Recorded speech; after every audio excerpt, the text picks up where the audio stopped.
So this is a plat hanzo on Hanamura, and this is going to be quite a short one. First off, your team did win. In fact, you sort of rolled them for the most part. Even though it lasted 20 minutes, it was only because it was a bit of a 2CP lull. And, secondly, the biggest thing for this player is going to be their mechanics. And, really, there's only so much I can say about them, so it is going to be quite a short one. I will say I'm pretty happy with how many resources you put into the front line here. Using Storm Arrows and Rhine Shield is always huge. Hanzo has this huge responsibility to, put pressure on the tank line and, contribute to this tank trade. So really great to see players doing this. I will say, actually, as soon as this Sonic Arrow came off cooldown, right here, you should, bang it straight away up on this window here. You haven't seen anyone peek it so far, and because it's the only flank route that you really have to worry about, it's the only space that you should really be, using your Sonic Arrow. Sometimes you can use it against this wall to get an idea of who's hiding behind.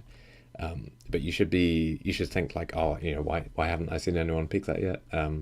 Throw a Sonic up there, and then because you've got this wall hacks, it means that you can sort of hard focus on the tank trade, which is sort of the point that I'm trying to get at.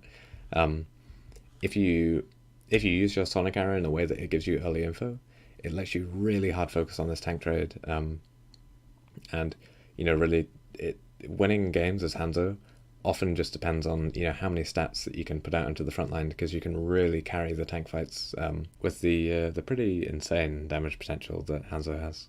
Okay, so the Reaper catches you off guard here, and I don't want to call you out about your aim too much, but missing five shots in a row on a target that, actually we'll see, 100 HP. Missing 5 shots in a row on this Reaper here is not really that great, right? And this is just like what I was saying before about one of the biggest things for you is just going to be your mechanics. You should never really miss 5 shots in a row in this situation. So that's definitely going to be probably the biggest thing for you to work on. Okay, so you missed a pretty good opportunity here to go for a Dragon Strike in this hallway.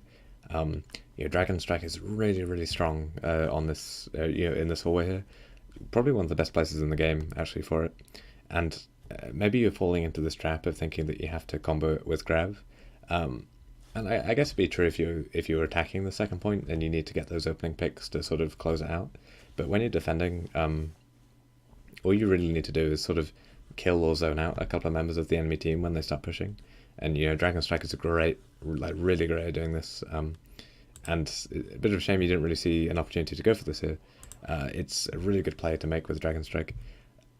As for timing, maybe as soon as the Coalescence comes out and you know that they're actually committing to this push, it'd be a really great time to do it. It's either going to kill or zone out the Zarya and the Rhine. It's going to allow your team sort of to close out those kills, and that's really all that's going to be needed to win the fight. So definitely keep an eye out for plays like this that you can make with Dragon Strike, because it's a really good way of winning a fight with a single ultimate. So this is probably the last clip of your aim that I'm going to flame you about, and really something you should be working on. It's going to help you a lot, and really I guess the easiest way is just going to be to keep playing.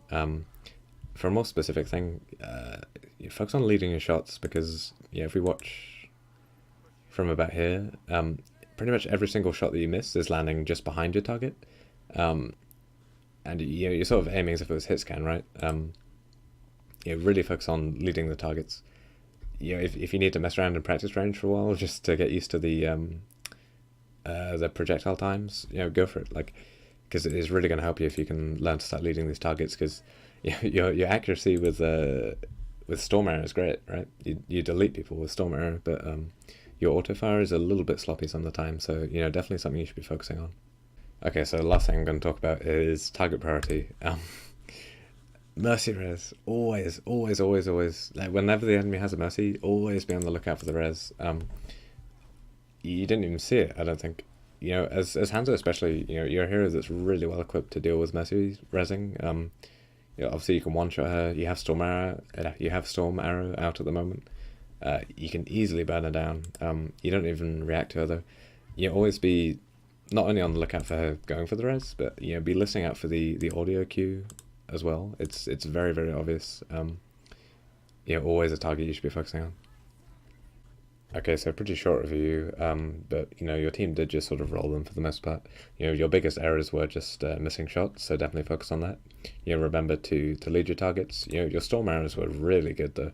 It's just your autos that weren't that great. Remember to keep focusing on the tank trade too. The amount of stats that you put into the front line really helped your team throughout this VOD. But yeah, the biggest thing for you is just going to be those mechanics, so keep working on those.